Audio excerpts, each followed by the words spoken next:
going, everybody? I'm Fedor, and today we're going to talk about MacGyvered microphones. So we're going to explore the science of sound as I quite literally scrap together studio equipment. And I'm also being very explicit here. I only used magnets and a stick to go for one of them. Well, there were some wires too. You'll see. Anywho, I'm at Fedor in Slack. I help organize here, so normally I'm emceeing and doing wonderful. If you haven't seen me before, I'm that on Slack and other things. You go check me up there. Okay, so one thing you need to know about me, and most of you, if you know me, you probably know that I can't just use the default. I started my career, college career, as chemical engineering student. And then I left, because I didn't like that. Well, I mean, I liked it, but I didn't want to jump through the hoops of, all the corporate shenanigans. So I road tripped for a bit. And while I was road tripping, I thought I should do some writing, because that's what you do when you road trip. Like, Dharma bums, you go Jack Kerouac style, you go into the woods and write stuff. But it was the modern day, right? So I should have a website so I could tell people about all the things that I'm writing. And I saw WordPress was a thing, and I had no idea what that was. I was like, okay, WordPress is cool, I'm going to make a WordPress site. There's a bunch of standard themes, default themes, and I didn't like any of them. So I decided, okay, I'll build one during my road trip. And that's how I became a programmer. Just because I didn't like the default WordPress theme in like 2009. So yeah, I can't just use defaults. So after school, I became a professional developer. I didn't want to just use like Notepad++ on my Windows machine, or like Sublime Text was all the rage back then. It was cool, but I started to learn Vim and Emacs. Yeah, both, because I can't use the defaults. So it's kind of both. At the moment. And then because I was doing weird things with the keyboard that normal people weren't doing, I was like, I'd be able to type faster and better and just do this better if I just made my own keyboard. So I did. So some of you have probably seen some of my hand-wired custom keyboards. So I just do this shit, all right? And it's just like I would get more done if I could just use the defaults, if I just use them. But I don't.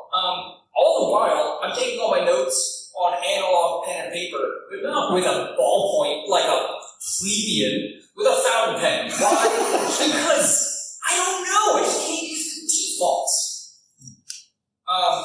Which leads me to, I can't just buy a microphone. I gotta build it. Why do I need a microphone? Well, it's because I got a drum kit. Anybody recognize this? This is not my drum kit. Oh, we got a hand. Who is it? You're. Well done. Not my drum kit. Mine has a lot less to it. But I started learning the drums last February to stave off the seasonal depression. So thank you to Eric Clark, who started me on my drum journey. I borrowed his suitcase kit, and I stuck it in my basement, and I was like spending an hour a day at least for 3 months straight. I was like, I should just get a drum kit. So I did. Anybody recognize this? Yeah. What is this? It's an album cover of the Postal Service. Does anybody know why the Postal Service, great band, got their name? Because they were coordinating through the mailers. They were not in the same time zones, so they were making their sound files and bits and sending everything through the mail and to create their like final mixes, which is awesome. And all not really, it's like passe today. It's Bandcamp, YouTube, chopping stuff. I don't know. I thought that was cool. Anyways, my brother-in-law is a musician, and he wanted to do a Postal Service gig where he was like, I'm going to make some stuff. I'm going to make a piano or guitar or cello or whatever, and then you can put some drum tracks to it. It's going to be great. So he made me get like a mini keyboard, and I was like messing around. I was learning keyboard this year, and then like doing the little they're called like NPC pads. I was doing my little drum sections on there. I want to just hit stuff with the drums. Why can't I record that and send that to you. Well, that's where I got into this whole idea of a recording sound. But I remember the previous slide, I used the defaults, right? So then I started doing some research. Okay, what is the default? I don't even know. How do you record drums? How do you mic a drum set? Whoa, you need more than one mic? Well, okay, that's going to take some work. How many do you need? Which ones? You need to use different ones for different parts of the kit? There's different kinds of microphones?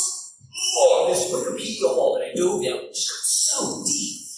And then I'm like, at the end of the day, I'm realizing, what kind of tone do I want? I want a vintage Lumen U47. It's a large diaphragm condenser to really get a capture room sound. And I can run it through one of them like old school Neve 1084 preamps, so you get really nice tube sounds. Or do I want to go with like a modern, like, hit the polar pattern, I can use it on anything. Like, I got a ukulele I haven't played in like 10 years. Let me try that out. Do you see my problem? Because I'm building a microphone. Yeah. So that's where this whole thing started. That is me after I realized this is what I'm going to be doing with my journey. So I went back to Wikipedia.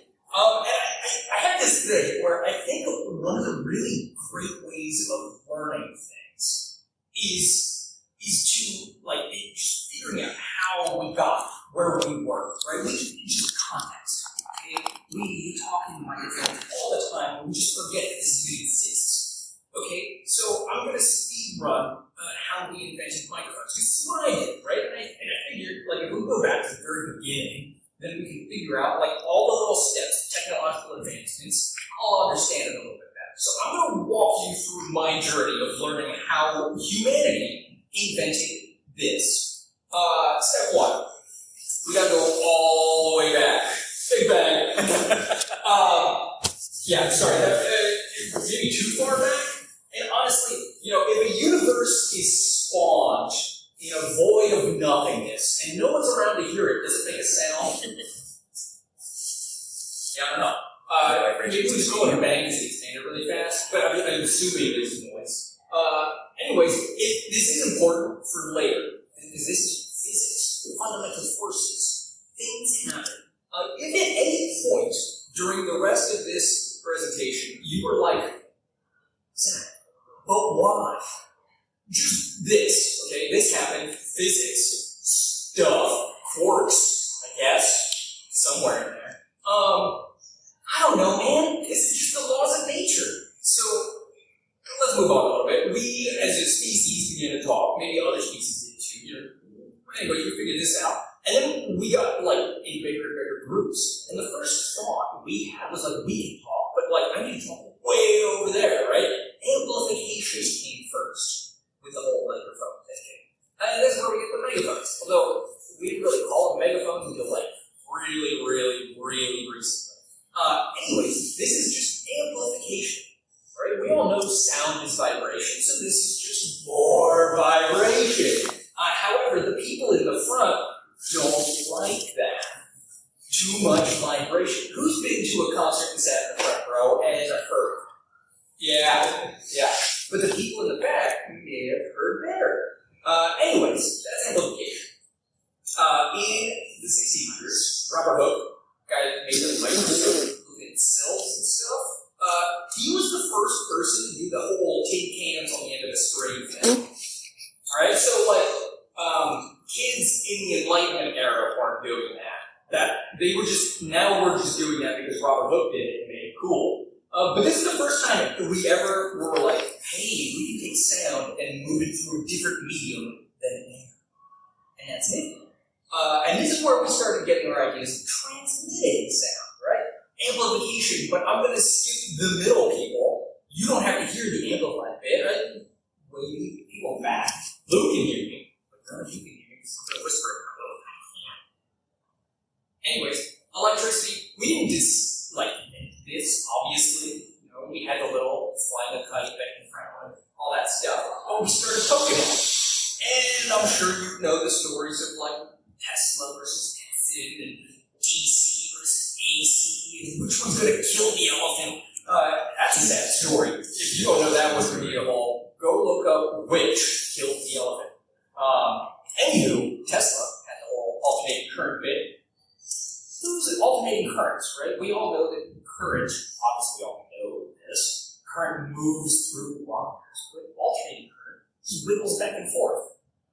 Vibration, sound, put these pieces together. Anywho, let's move on. Michael Faraday, we've heard of the Faraday cage, that's this guy. He came up with this little experiment about electromagnetic induction. Okay, so we took a solenoid. Solenoid is Greek for it's a tube. So a coil of wire, literally, I'm not making that up, that's a tube. And started moving a tube inside a bigger tube. I'm not gonna, you know what I mean. Insert tube A into slot B, and these wires, you can have like a measurement of current on one side, and magnet on the other. And, well, you can make current jump across this weird solenoid contraption. Interesting. This is electromagnetic induction, and this just includes. This is one of those fundamental forces. Electromagnetic force, by the way, second greatest force of the universe. Anybody know the first? Wrong. What? Strong force. Strong force. Not the weak force? Which ones do the Jedi's use? Mandalorians. Yeah. Anyways, this is the big deal. This cracked open a whole bunch of stuff here, right? The whole fact that we can make movement induce a charge. Now we have the analog from our idea of alternating current and alternating pressure, right? Mechanical pressure of sound waves moving back and forth. And this just unlocked a ton of stuff. So then we got this guy, Johann Ritz. He built the telephone in 1861. It didn't really look like anything we would kind of think of as a telephone. It was a box with a horn on it, and he had some paper that was dipped in some metal stuff, and the paper moved, and the paper with metal stuff changed the resistance of current that was flowing through the paper. Technically, it was parchment, whatever. Anyways, once he figured this out, he had a microphone and a speaker, all in one, right? This is the same thing. Speaker and microphone are the same. One of them is just wired in reverse, right? We've got, I'm speaking, I'm creating mechanical pressure, is moving things, move magnets in here, create electromagnetic induction, voltage current that goes down and it clears. I didn't look into any of that, so I don't know how to get that. I'm sure there's electricity in here somewhere. Anyway, you do the same thing in reverse. If you pump current back in this way, into those magnets, they start moving back and forth, vibrating at the same pulses that were mechanically speaking. And all of a sudden, we've got acoustic speakers. We can now move sound waves, or move air pressure to create sound waves. So, speaker, microphone, same thing, just backwards. It's crazy. This is the first time we've ever converted sound into electrical impulses, by the way. Okay, next up. Is that next? Yes, this is next. This is the first microphone that you kind of recognize. Before we had the box, hole in it, and paper. Now we have something called the loose contact carbon microphone. Okay, so this was just a chunk of carbon, think like pencil lead, stuck between two contacts, completing a circuit. And when you yelled at it, the carbon just kind of rattled a little bit.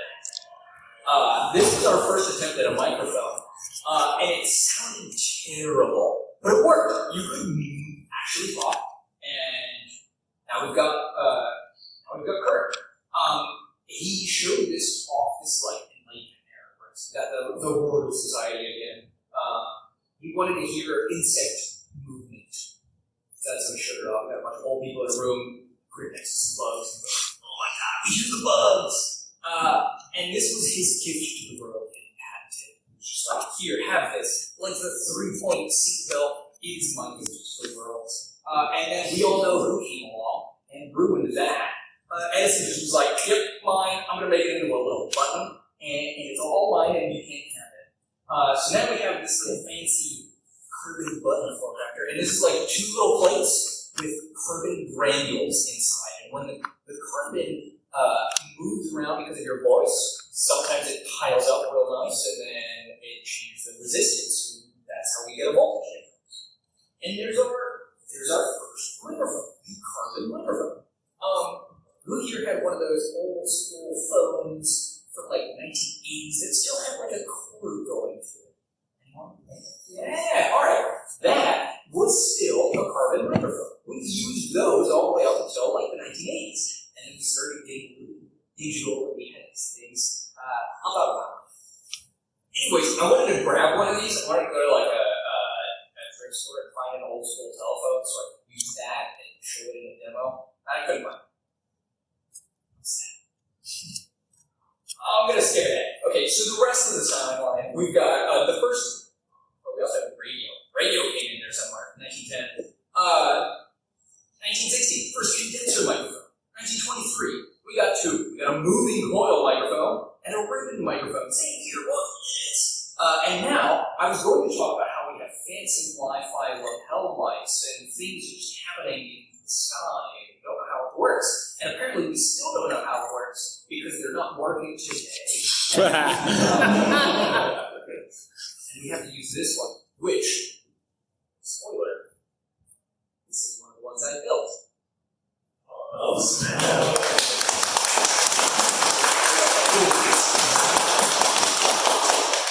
Alright, anyways, not making one of them Wi-Fi lapel lights. So, I talked about three kinds of microphones. There's more than that, but these are kind of like what studio recording musicians refer to as the special kinds. Anybody want to yell them out? I kind of mentioned a few of them. What are the three? Condenser. Ribbon. Dynamic. Alright, so those are the three. Here's how a dynamic moving coil microphone works, okay? We've got a little mylar diaphragm, and you've got a little coil wire glued onto it. The coil sits inside a magnetic field, and when the diaphragm moves, you hear stuff. These are amazing. They're rugged. You use them, you drum them, you play catch, and probably still would be fine. And also, it doesn't need power, right? This is not, there's no phantom power involved, which means I can touch this live copper piece and I will not electrocute it. Anyways, here's what it looks like. Oil. Magnet. Like I said, it's so close. Not gonna do it. Use your imagination, people. Okay, condenser microphones. These are a little fancier, okay? Now we need power for a condenser. So there's a diaphragm again, right? We need some thin thing to be able to move to the sound pressure. And this is on one plate of capacitors. This is something that like is electrically charged. And that's where we get what we call phantom power. Why do we call it phantom power? Does somebody know? I just looked it up. I just had this question right now. Low voltage. What? So because it's low voltage. I don't know. It's through the signal wires. It's because they're supernatural. Okay, that's everything. There's ghosts in the water. I don't know. It's hidden within the signal. It's hidden within the signal. The files are in the computer. Alright. Okay, so anyways, this is a condenser. This is what you classically think of as like the studio microphone. If you have like a fancy podcast mic at home, it's probably a condenser. We started making these smaller and smaller, and we call them electric. There are electric condensers, and it just means that the capacitor doesn't need a constant charge. It's just like it's been ionized by supernatural ghosts, beings, I guess, that go around it, and that's what like those little things on telephones used to do, right? So you didn't have to constantly power those suckers. Anyways, a condenser is usually considered super because it has like this wider frequency response. So audiophiles will tell you like the lowest lows and the highest highs, where this dynamic microphone is chopping And you and I don't need to assume, oh, I'm not an audiophile, and this sounds fine to me. Then again, I didn't make it, so of course I'm going to say that. Anyways, so this is the diagram of a capacitor. And there's this whole, usually you see chunks like, capacitor. And that's the whole capsule. It looks the same. It's just different. There's no stop. Anywho, next up, we got ribbon microphones. Now ribbons are by far the coolest. The coolest. Okay, so this is just a little tiny thin ribbon of metal suspended, levitating in a magnetic field. It is both with the diaphragm and the conductor. And oftentimes it uses a figurative flip pattern, right? So before, right, imagine kind of like a heart. Cardioid is the word, right? So like you can hear me really well here, but a little less well here. That's cardioid shape, right? And if I was like way back here, or if you were all talking, it wouldn't pick you up at all. But if I had a ribbon here, I can talk and you would hear me, and you can talk. It's both sides, really nifty. Anyways, these things are really nice warms. Everybody loves it. It's like wine tasting, like a sommelier. It's a vintage warm. It tastes like cherries and chocolate and bourbon, and also extremely fragile. Ribbons, like I tried using like aluminum foil from the kitchen, and my calipers don't go that tiny. It's like potentially 10 to 20 microns. Usually, ribbon microphones, it's like 2 microns. So it's tiny, little, but the diaphragm works really, really well. You coordinate it, because we all know triangles are like adds strength. So that's why it's coordinated. And you can just kind of sit in this levitated into these magnets. Don't touch the magnets. And you've got a lead coming up the top and coming up the bottom. And as that moves back and forth in the magnetic field, you generate a signal. Now it's super, super, super, super small, and it probably wouldn't be picked up by anything. So you need a transformer at the end of that. Transformer transforms the signal. So I had to create a step-up transformer. This is another weird thing. Go back to that fundamental forces bit. If you wrap some wire around some kind of like magnetic toroid, a donut, a magnet donut, you can send current in one of those windings, and having another winding that doesn't actually complete that circuit, it just transfers that, which is wild. I don't know how it works. I think it's all supernatural. Anyways, I had to build one of those. So I made 3 microphones. I didn't make a condenser because sometimes it's easier to get. There's all these like fancy places that make capsules. You can use those. But here's the 3 that I used, right? I want to look for drums.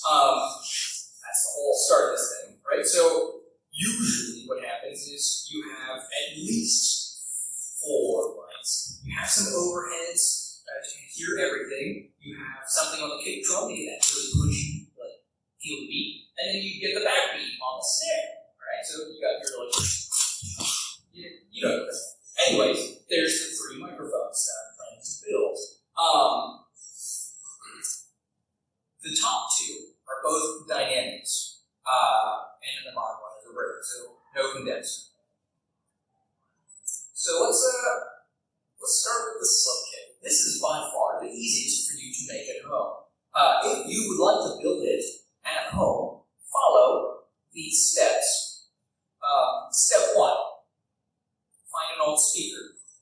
If you want it for a kick drum, a subwoofer, or like a guitar amp, work really, really well here. Take the speaker, and that's it. That's all you got. You got the speaker, and it's a microphone. Remember, do the same thing in reverse. So I took out an old subwoofer, and then I put it on this little handy microphone stand, and I soldered it to an XLR connector, and that's it. If you can solder, you can make a microphone too, if you find one of these inside your room. Anyways, this is tuned for ultra low frequencies, so it's going to be great for the kid. I'll demo this later, but easy. First one, done, no problem. Harmony in here. You can use it up. Number 2, the center mic. That's this puppy. Also works for vocals. This is based on the Shure SM57, which you all know, or at least kind of know a sibling of. If you've ever used the microphone emoji, that's a Shure SM58. Classic. If you just like unscrew the little silver ball that comes on it, you got a 57. They're the same. They're basically the same. Anyways, this handles really like percussive forces really well in a dynamic microphone. So I can put this kind of like into the drum kit, and it's not gonna break. It'll be great. So here's what I did. Instead of paying like $110 or whatever, max and tariffs on that, because I don't know where a shirt makes it, to buy the SM57, I found a replacement coil on eBay for $7, and then I soldered it to an XLR connector, and that's it. So here's a $110 microphone for $7. It's a barrel. Well, I did have some extra plumbing. I had some copper pipe at home, so I just used that. So added like an extra $1 or $2 for that XLR connector, and if you have pipes at home, you could cut the pipes out of your home and make a barrel. I don't recommend that. They work with PVC. PVC would be great. I just don't like the feel of plastic. Honestly, a lot of people 3D print these. The people at Shure will tell you that every single open cavity inside the Shure SM57 body is meticulously mapped out volumetrically to have the perfect acoustics for when air enters the dynamic coil and bounces around. I mean, if you think about it, sound does bounce around. And we all, who has like noise canceling headphones? A bunch of us. That just works by like sending the opposite signal at the same exact time, and then the waveform collapses, right? So that happens inside here. So I'm sure I could get really fancy and fine volumetrically, like, forget that. I stuck it out of that pipe. It's in a pipe. And it works. And it sounds okay. This is my voice coming through the microphone. This is my voice coming through the microphone. That's kind of close, right? Next up is the ribbon. Oh boy. This is going to be tricky. So, this is going to sit all the way up top. Again, remember it's fragile, so I don't want it close to anything. If I stuck this in front of like the kick drum, the ribbon would just blow to shreds and it would start all over.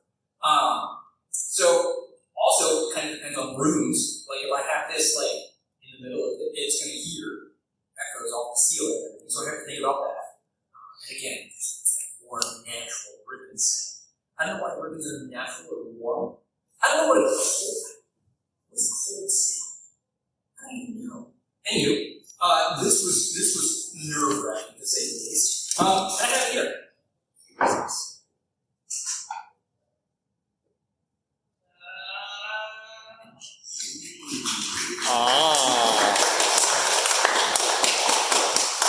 So because this puppy is fragile, I have the ribbon motor assembly, right? That whole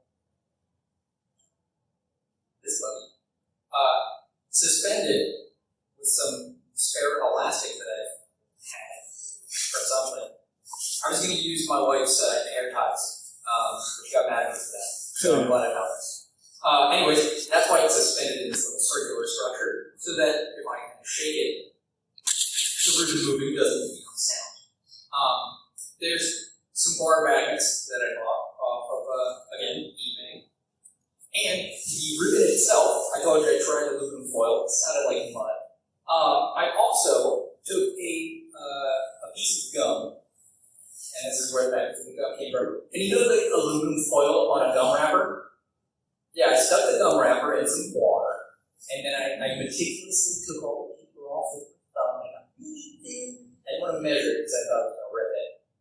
And I, thank you, Joshua, he 3D printed my ribbon corrugator. Again, I didn't want him to 3D print alien plastic, but I used them to corrugate my ribbon, and it was just like 2 little gears that I could like run through, and now I have a ribbon microphone. And then I also have, I bought a step-up transformer, because I ran out of time to actually build my own transformer, so there is a transformer in here to set the signal up, and also another XLR, and that's it. Ribbon button. Set up transformer, XLR connector. That's all that is. You can build it at home. Do you know what the stepping factor is? The Lundell 2912, I believe, is a step-up factor of 1 to 27, potentially 1 to 36. But usually that's a good enough range. This is getting into the depths that I don't quite have off the top of my head, right? But like we've got like microvolts, maybe millivolts, I don't remember, coming out of here. So yeah, that needs to be set up quite a bit for the preamp to register like what's coming in. Before that gets amplified again for actual usage. So I mean, wait, oh, I already did that. Y'all want to hear how they work? Yes. Alright, cool, let's see that. Well, you heard this one. This one I'm great. Let's do it. Alright. We're doing this live, so give me mine. Let's try this fucking first. This is gonna sound useless, right? Because this is not a vocal mic. Ready? And it sounds kind of muddy. Kind of muddy. A little muddy. Does anybody know, okay, there was a study done where a bunch of audio files were put in a room, and then they were like, we're the coolest, we're audio files. And they were like, okay, listen to sample A, and this is coming to your headphones straight through, gold-plated, copper-grade, the best wire money can buy.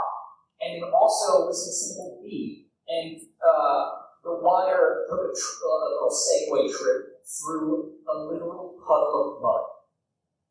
And they couldn't tell the difference. Not one of them. It was 50-50, they got it right. So yeah. But this does sound like mud. Not a vocal mud. Alright, we're ready for next game.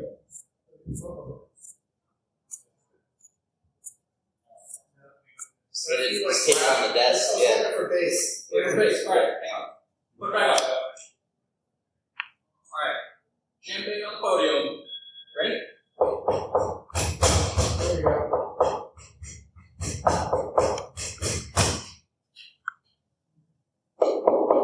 There we go. Nice.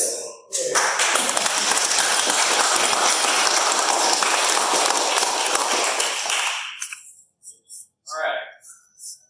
This is by far the most fragile thing I've ever put together in my life. Ready? Alright. I am talking through the root microphone using an extra pop filter just so you can, I'm avoiding ripping the ribbon in half. Can you hear me? Can you hear me?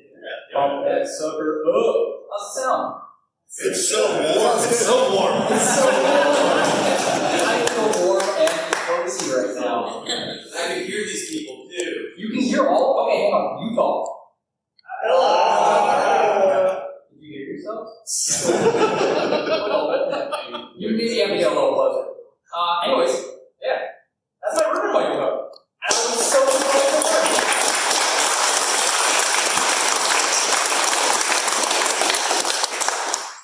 All right, that's it. You got questions? Well, clarification. Anybody have spare magnets? I'll take those too. Good luck. So this one is bi-directional, right? It technically all of them are, but this one kind of has some stuff in the way, right? You know what I mean? Okay, so it's just the stuff that makes it not bi-directional. Yeah, right. Like, I mean, you can think about it like a camera too, right? Like, we've seen like 360 degree. A camera can't take a picture of itself, right? There's always there's got to be a frame of reference where stuff sits behind where the capture point is. I guess the question on my mind is, for instance, I know it's possible to hook up speaker backwards, Yes. which means that when you hit the drum music, the speaker will go backwards, which sounds inferior to when you hit the drum music speaker forwards. So I was wondering if there's actually some asymmetry. You talking like Doppler effect stuff? No, just if you want if you want the bass to hit you, you want the sound waves to be coming from the speaker to you. Right. The speaker going inwards, away from Right. sound the same. So yeah, I'll do some research. Well, I mean, yeah, okay. So if you think about it, right, like it's kind of like, we're looking at a mirror, right? So like normally, if I'm talking to you, forget the microphone involved, right? I'm projecting, I'm amplifying sound waves to you, and you're receiving those. Instead, what I'm doing now through the microphones, I'm projecting towards this. It's taking that same pattern that it hears here, and then going to that speaker over there, which is pushing it out towards you, right? So, I mean, yes, it's the same thing. Sound waves are always spherical from point of emanation, Right. right? So I think what you're thinking about is that there's a doubling effect that can happen when there's a wave that's pointing towards you, and also you get a reflection. Those are out of sync, Out of phase. then they amplify. If they're in phase, then So, two things.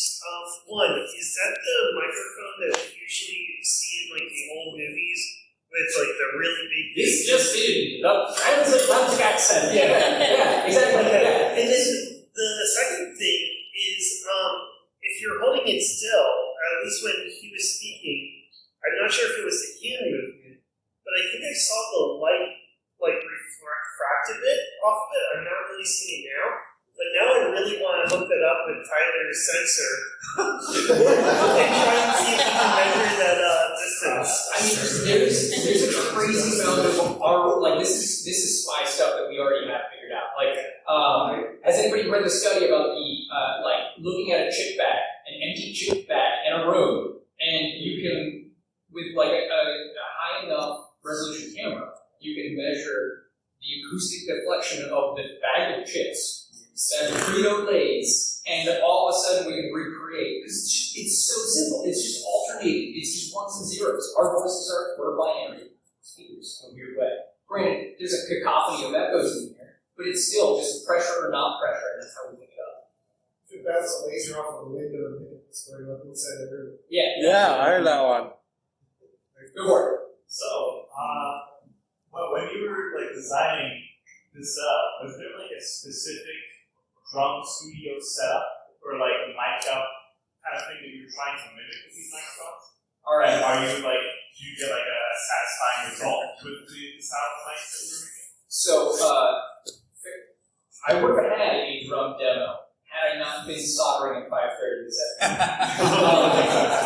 To be fair, I was attending an unexpected funeral on Saturday that kind of my bills on it.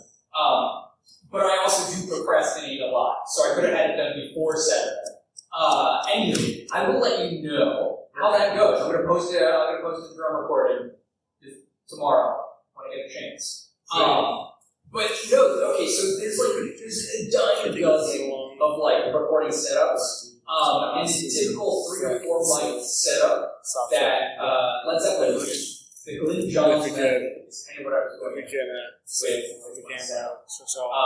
that's normally two room mics, and then just a snare. So I'm gonna make a second rivet, and that way I can have like stereo, and that'll be the setup. Joshua. What did you end up landing on for your preamp story? Oh, I just have a Pulse U476. It's just. But it has a 1086 compressor built into it, which is pretty cool. And you were like, "That's nifty," and I was like, "I got Joshua stamp for approval, I'm buying it."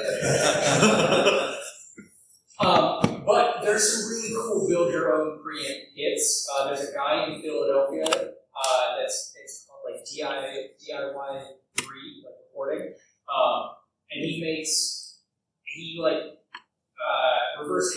preamp kits and all sorts of modules. He has this whole like color system that you could like plug and play modules into the preamp to get it to be like this is neat, this is whatever. All sorts. It's super cool. I'll post you links. Yeah. So kind of two parts. The first part, the dynamic ribbon and the first that's see. This is the ribbon. This is the dynamic. Okay.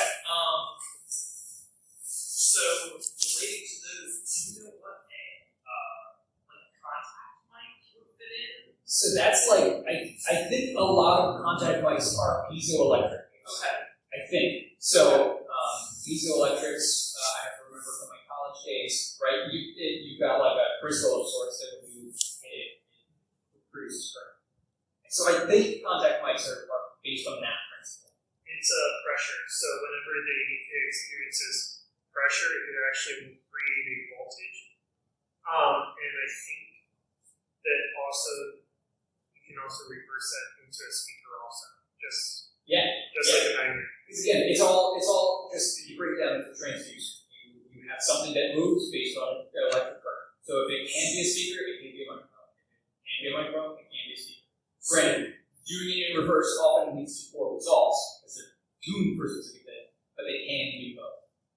So would a piezoelectric contact mic fit in with those three categories? Or is it kind of like the same thing? That would be its like own thing. Okay. So that's not a typical studio recording microphone, but the Wikipedia article for what is a microphone. There's a gazillion. There's like lasers and plasma microphone. What the heck? Why would we need plasma mics? That's a thing. I go down that line. Also, piezo mics, they also I don't think they output they're usually like very bulky and they don't have, at least the ones I've seen are built for like studio consumption. A lot of times You'd be surprised. I mean, there's some piezos that are like like a quarter, and you can stick it on like the body of a violin, and you get a violin sound. Like it's crazy. It's crazy. But I don't play a violin, so I don't want to have fun. But I do want to get a few contact mics. Again, I'll post the slides in the Technology channel, and the end of my slides will be like all of my inspiration. So it's going to be like endless YouTube videos. There's a cool dude named David Horowitz who also lives in Philly. That does great stuff with synths and making instruments that have been following for a while. He uses contact mics all the time on random stuff and comes up with really, really cool sounds. It's great. Big inspiration. Did So this is electrical, but it's analog. So creating an We're analog. all analog, baby. So at some point, you're still probably crossing the divide and digital. Correct. But Somewhere thinking out loud, a microphone has to turn sound analog into something. It can't go straight to digital. It can. Remember that beginning slide where I was like, physics, Big Bang, fundamental forces? Yeah, it's somewhere in there. Thank you. But I mean, you are welcome to come and look at it. Like literally, like there's just aluminum foil and a magnet, and then up here is a wire, and that's it. Like it's just, we got voltage from analog mechanical motion sound. I think I'm probably done. Come on up. You get stuck with it.